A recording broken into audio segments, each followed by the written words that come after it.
شادی سے 4 دن پہلے ہماری بہن نے ہم سے اپنی جائیداد کا حق مانگ لیا۔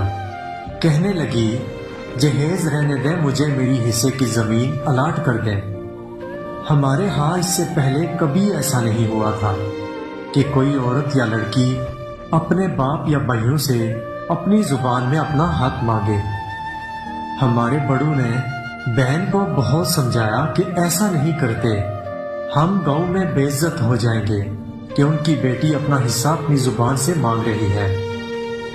لیکن بہن تھی کہ پیار کی زبان سمجھنے کے بجائے الٹا گھر والوں سے جھگڑا کرنے پر اتر آئی اور معاملہ عدالت میں لے جانے کی دھمکیاں دینے لگی۔ ہم سخت پریشان تھے کہ اب 2-3 دن میں ساری برادری گھر آنے کو تیار ہے اور یہاں ایسا ماحول بن گیا ہے کہ شاید یہ شادی بھی رک جائے یا انکار کرنا پڑے یا پھر چپ کر کے اس کے حصے کی زمین اس کے حوالے کر دی جائے۔ جب مجھے ملک سے باہر یہ خبر پہنچی تو یہ سب سن کر میرے ہاتھ پاؤں کام کرنے سے انکار کر گئے۔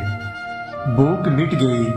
کفیل میرے کام نہ کرنے کی وجہ سے مجھ سے ناراض اور میں خوشی کو غم میں تبدیل ہوتا دیکھ کر نڈھال ہو گیا، کیونکہ میں 9 سال سے ملک سے باہر تھا اور اپنی بہنوں کے گھر بسانے کے لیے محنت کر رہا تھا۔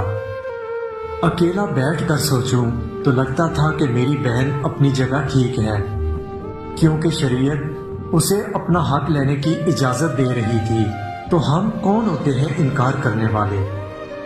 اور جب مجھے گھر سے کال آتی تو لگتا کہ مجھے اپنی بہن کے پاس جا کر اسے سمجھانا چاہیے کہ ایسا ٹھیک نہیں، ہم بے عزت ہو جائیں گے، لیکن کیا کرتا؟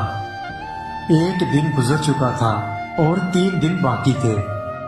میں نے شام کو بہن سے بات کرنا چاہی تو کہنے لگی کہ اگر تم میری شادی سے پہلے جائیداد دلوانے میں میرا ساتھ دینے کا وعدہ کرتے ہو تو میں تم سے بات کرتی ہوں، نہیں تو دوبارہ مجھ سے بات کرنے کی ضرورت نہیں۔ میں نے اسی شام بنا سوچے ٹکٹ کروانے کا ارادہ کیا اور اگلی صبح جہاز میں بیٹھ کر رات 1 بجے گھر پہنچا۔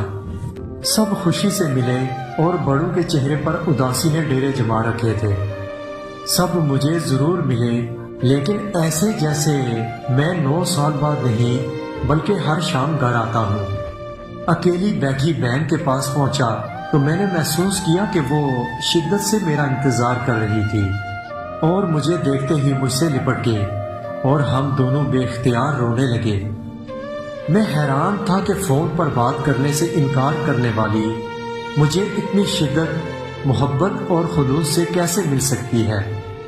خیر، ملنے کے بعد ہم دونوں بیٹھے۔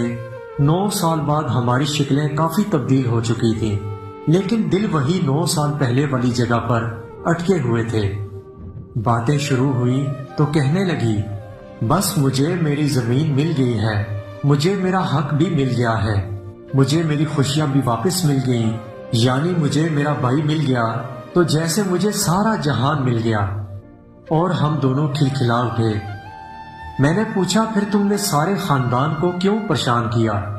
کہنے لگی اگر ایسا نہ کرتی تو جس طرح تم نے ہمیں ٹرک کی بتی کے پیچھے لگا رکھا تھا کہ اگلے مہینے آ جاؤں گا، دسمبر میں آ جاؤں گا، مارچ میں آ جاؤں گا، تو میرا خیال ہے کہ تم نے اور بھی 9 سال نہیں آنا تھا۔ اور یہ ہم دونوں باپ بیٹی کا پلان تھا جو اللہ کی رحمت سے کامیاب ہوا۔ میں نے اللہ کا شکر ادا کیا جس نے مجھے اپنی بہن سے ملوایا، اور باہر نکلتے ہوئے میں نے بہن سے کہا کہ شادی کے بعد میں تیرے سمیت باقی بہنوں کو بھی جائیداد میں ان کا حق دے کر اپنا فرض ادا کروں گا اور تیرے پلان کو مزید کامیاب بناؤں گا۔ یہ سنتے ہی کمرے میں موجود تمام لوگوں کے چہرے پر مسکراہٹ بکھر گئی۔